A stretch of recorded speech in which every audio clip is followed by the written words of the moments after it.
Lapit na nga rin mapuno itong alkansya namin kumarites sa tindahan, kaya naisipan ko na ngang bilangin. Time nung binilang nga namin ito kumarites ay punong-puno talaga siya at umabot nga po iyon ng 25k.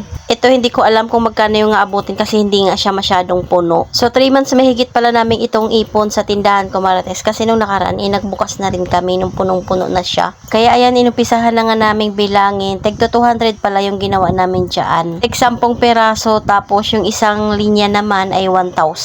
Yung pinakauna naming ipon nito ay 10 piso. Hanggang sa nahaluan na ng 20 pesos. Pero naisip nga namin na mas mabilis nga bilangin pag 20 pesos na nga lang yung kailangan mong ilagay dito sa alkansya. At mas marami nga kaming naiipon. Magkakaipon ka talaga ng mga barya na ganito kumarites kung meron kang ang tindahan. Kahalagahan sa pag-iipon kumarites kahit barya lang ay meron tayong naitatabi. Importante pag nag-iipon nga tayo ay meron tayong goal kung para saan nga yung ipon natin. Dati madalas kong nababasa pag nagpo-post nga ako ng mga ganitong ipon ay hindi nga daw maganda. Kasi parang may pinag-iipunan ka na mangyayari nga sa pamilya mo na hindi maganda. Para sa akin, mas masama nga kung wala kang makuhaan ng pera, kung kailangan mo ng pera dahil may nagkasakit sa inyo. Yung tipong kailangan mo pang umutang para nga po may panggastos. Kaya mas mahalaga pa rin talaga na matutunan nating mag-ipon kahit sa pabarya-barya lang. Dahil sa totoo lang, sa barya ka talaga mag-uumpisang mag-ipon tapos marirealize mo na kaya mo palang mag-ipon ng mga papel. Sa susunod ay magkaroon ka ng goal kung magkano na nga yung gusto mong ipunin sa loob ng isang taon. Last year nga, nakita nyo naman na nakapag-ipon nga kami ng 100k na blue bill. Kala nga namin na imposible yun kumarites pero naipon ka namin at naibili nga namin iyon ng motor. Dahil pag natutunan mo na nga mag-ipon, hindi mo na mapipigilan yung sarili mo na gustuhin mong mag-ipon pa. Or madagdagan yung mga ipon mo. Yung goal mo ay madadagdagan na rin. Ayan, kaunti na lang yung natira kumarites at iniisip ko na nga kung magkano yung aabutin niyang ipon namin. Yung hula ko nga dyan kumarites ay aabot siya ng 23k. Pero syempre, malalaman lang natin kung mabibilang na natin lahat. Lapit na rin pala yung birthday ni Tyler at next week na nga po iyon. Hindi pala kami mahilig maghanda kumarites at tinatanong nga lang namin sila kung anong gusto nila sa kanilang mga birthday. Ang request nga ni Tyler ngayon ay iba't ibang Rubik's Cubes at yung pang timer habang nagro-Rubik's. May 3 na siyang Rubik's Cube at gusto niya nga po iyon madagdagan. Matagal na talaga na panahon na hindi na talaga kami naghahanda pag meron ngang may birthday sa amin. Tinatanong na lang namin sila kung anong gusto nila tapos pag kami naman nga ni Jowa mag-birthday ay wala din naman kaming gusto. Kakain na lang kami sa labas or di kaya mamamasyal. Laging gano'n na nga yung setup ko marites, abay mas matipid pa nga.